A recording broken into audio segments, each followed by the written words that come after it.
Nze Jemba George William, Director of Brain Stars Junior School, Masaka City. Essomero lino lisangibwa Ssenyange. Bw'oba ova mu Nnyendo ogenda mu tawuni otuuka ku stage egenda e Ssenyange, oba wakava ku Ssenyange stage weeyongerako katono mu maaso awo waliwo Dema Auto Garage. Ku nnyini era akapande okalaba kw'owetera ne weeyongerako mu maaso wano katono. Abali abava ne Ssenyange waggulu essomero liriera ku Dema Auto Garage opposite ne Serugo garage kw'owetera era akapande weekali ne weeyongerera ddala mu maaso awo. Essomero liri opposite ne Muzeeyi Martin muganda w'omugenzi Kabagambe be bali wetuli mu maaso gaabo wennyini era be bamu ku Land Road baffe.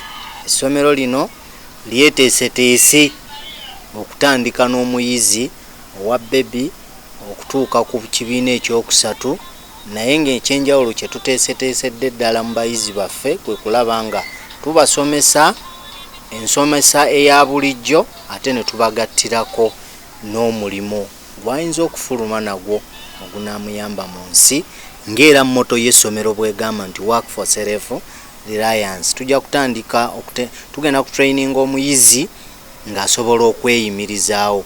Kuwandiika abaana kugendera ddala mu maaso nga bwe mbagambye, so nga ate ebisale by'essomero bitono ddala ate era nga mbeera ya kuteesaganya mbeera yaffe nga bannamasaka ate n'ebitundu ebirala ebituliraanyeewo.